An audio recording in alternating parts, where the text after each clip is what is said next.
Con base a lo visto en clase de Historia Económica Colombiana, sumado a los problemas que han enfrentado y tiene la población en la nación, se debe tener en cuenta que la existencia del bajo desarrollo se debe a la poca unión y sentido de pertenencia poblacional por los bienes tanto tangibles como intangibles, teniendo en cuenta la baja fortaleza de integración y el pasado del egoísmo ancestral y colonial.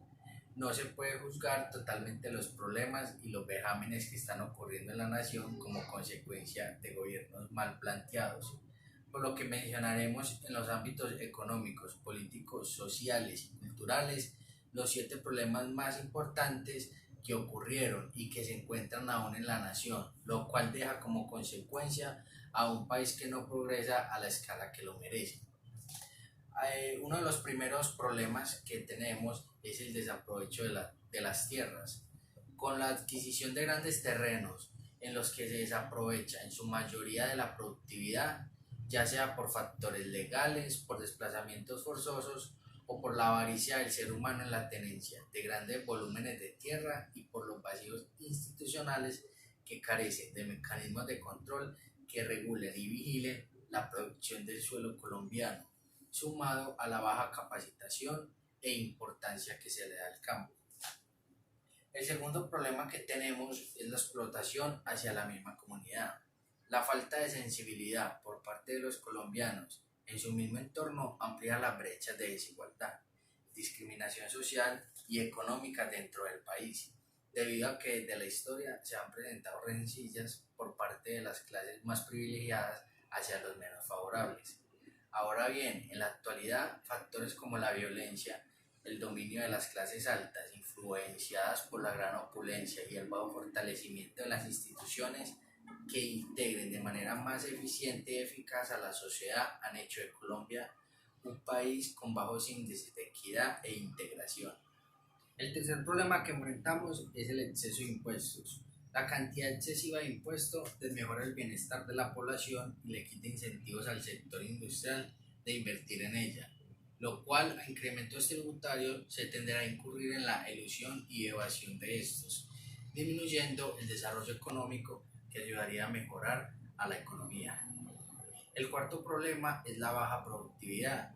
Se vive una cultura del dejar, donde las personas solo laboran por obtener ingresos, pero no se piensa en la creatividad, en la innovación, porque resulta ser más costosa y requiere de mayor tiempo e información, que en países en vías de desarrollo no se ve como opción, por lo que solo se limita en Colombia a copiar de otros países y a extraer materias primas para vender y volver a comprar de potencias bienes terminados, sumado a la carencia de incentivos que fomenta aún más la improductividad y la visión de las personas a crear capital.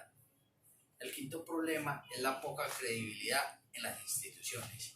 En la actualidad, los cambios no han sido notorios. Las instituciones están salpicadas de corrupción, de un poder por debajo de cuerda, el cual es muy difícil de disolver.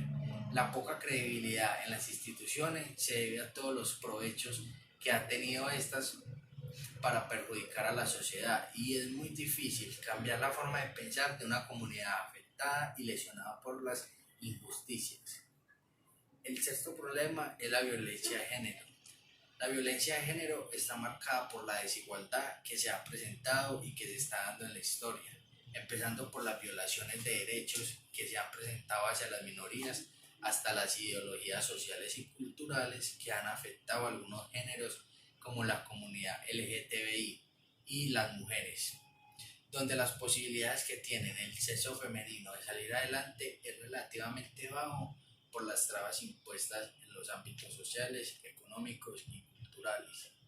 La violencia de género se ha vuelto común cuando se falta el respeto, cuando existen agresiones psicológicas y físicas y cuando se cometen homicidios por intolerancia a un pensamiento diferente. El séptimo punto sería la intolerancia.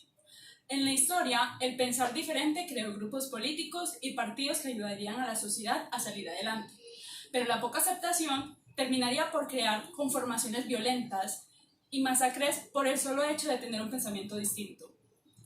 No todo esto se aleja de la realidad cuando en las noticias se escuchan los asesinatos de líderes políticos, de estudiantes, y de individuos con ideas distintas. No obstante, es un deber mejorar.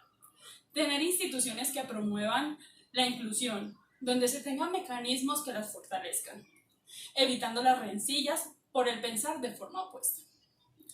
Las conclusiones que observamos son 6. Nos basamos en que las riquezas de las materias primas no son el factor que genera o no capital a la población, lo que tumba el mito de creencias basadas en que la nación tiene mayor capital con la obtención de ingresos a costa de las actividades productivas de la extracción y obtención de materias primas.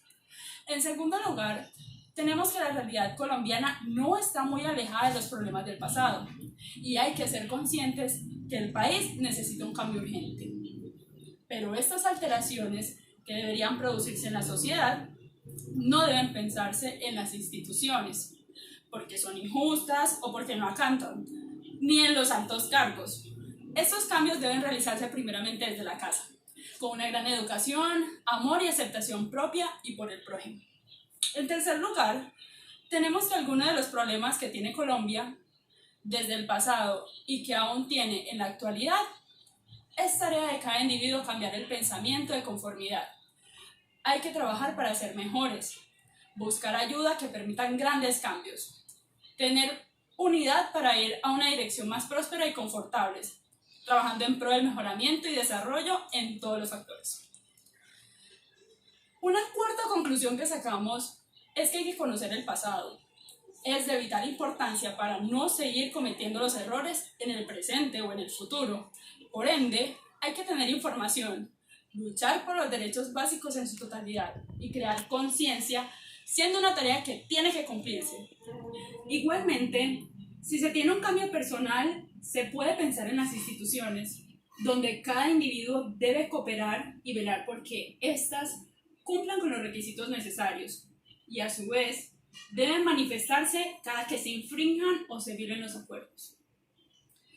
En la quinta conclusión tenemos que la falta de motivación y el detrimento de servicios básicos que deben ser proporcionados al país desalientan a los docentes y en vez de motivar a un cambio, se sigue viendo un círculo vicioso, porque al realizar acciones de cambio no se ven como opción si los resultados son los mismos. En el sexto lugar, se observa que los medios de comunicación tienen que cuestionar e informar a la sociedad, lo que permitirá de una u otra forma un conocimiento que muchas veces es negado en algunos países, lastimosamente como el nuestro, por partidos o mandatarios que no quieren ver a un pueblo revelado. Para finalizar, se debe tener en claro que los problemas van a seguir existiendo. Nuestro grupo considera que aún hay mucho por mejorar y es tarea de todos incluirnos en el proceso. Sí, hay un cambio, cada que se quiera. Aún estamos a tiempo de evolucionar y de aprovechar muchas oportunidades perdidas. Solo es cuestión de aceptar, de trabajar en conjunto y de escuchar. Muchísimas gracias.